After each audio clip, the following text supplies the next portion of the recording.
A young girl stands beside a wide, slow river, somewhere on Earth, long before anyone ever scratched a word into stone. She looks down. There is blood, and not a single soul has ever warned her this could happen. No one to run to, no book, no clinic, no older sister with something tucked away to help. Only her, and a body that has quietly decided this is the day. Now picture her multiplied by billions. Nearly every woman who ever lived has stood in that same moment. Almost nothing in our story is this universal, and almost nothing is talked about less. Flip through most history books. You could search for hours and never find one honest paragraph about it. So let's finally give it real attention and carry one question with us the whole way. If this happens to half of humanity, again and again, for our entire existence, how does it leave almost no trace? But first, a quick stop at biology, because it secretly controls everything that follows. Puberty is not just the calendar flipping forward. Your body is running a silent audit on itself. It is asking one thing: are there enough resources here? Enough to carry a pregnancy all the way through? Back in the 1970s, a researcher named Rose suggested something bold. A girl's body must cross a fat threshold first, roughly 17% stored fat. Only then will it let menstruation begin at all. Later studies fine-tuned the numbers. People argued plenty, but the backbone of the idea survived. Age is not the real switch. Fuel is. Your body checks its own tank before anything else, which opens a strange door. If fuel is the gatekeeper, when did puberty actually show up back then? Much later than you'd guess. Today, a first period usually arrives around 12 or 13, but researchers studied groups still living the old way, like the Kung of the Kalahari. Nancy Howell's fieldwork found the first period showing up far later, closer to 16. Harder physical labor, leaner meals, the raw cost of surviving. Each one pushes that threshold outward. So here is a fair, evidence-based guess. Girls in the deep past likely followed the same slow curve, never earlier than today. Hold that picture. A 16-year-old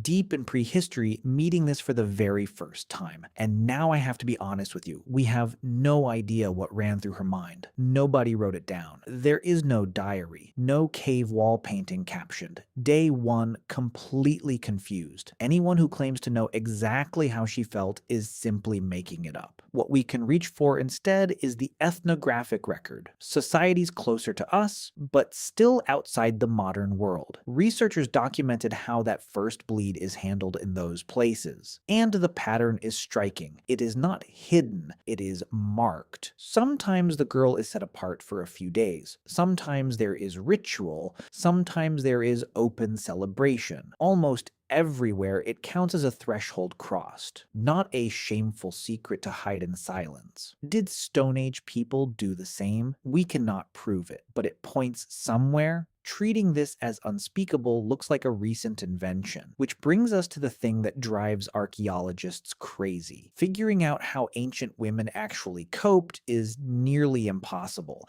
and the reason is wonderfully boring. Whatever they used, moss, soft fiber, worked hide, it was all organic. Organic things rot. They don't turn to stone. They don't wait patiently in the soil for 40,000 years. They never appear in a dig with a neat little label attached. So when someone states exactly what Stone Age women used, understand this. There is no object behind museum glass. What actually exists are informed guesses. Sensible ones, built from what that world already had lying around. Moss, soft plant fibers, hides scraped and softened by hand. All of it already used daily for dressing wounds, for 100 ordinary jobs. So it's a short, sane leap to assume it served here too. But sane is not the same as proven. Any honest historian will say that out loud. The direct evidence simply did not survive.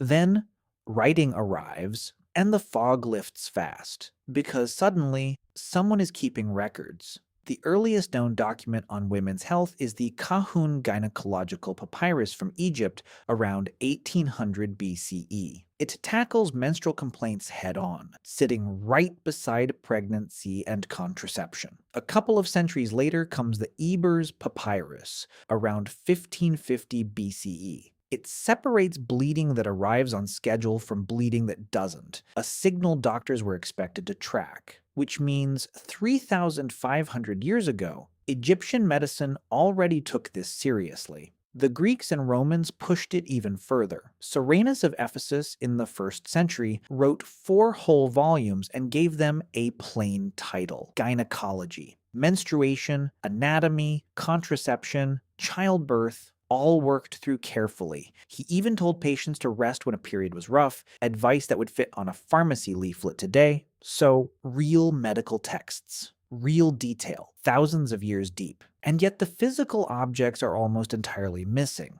The things women actually used. Same culprit: cloth rots, fiber rots. Ancient writers drop a line here and there, but the hard evidence is thin. Chase one of those viral ancient period facts back to its source, and the ground gives way beneath it, which leaves one last fact. And it should genuinely rearrange your sense of time. The convenient things on a supermarket shelf right now are shockingly new. The first pad ever sold had a name: Lister's Towels. It appeared around 1896, and it died. Victorian society judged it too shameful to advertise, too shameful to even say out loud at a counter. What finally changed things was a war. Nurses in World War I noticed something. Surplus wound dressings soaked up blood far better than fabric ever had. An entire industry was born by accident out of a field hospital. The tampon with an applicator wasn't patented until 1931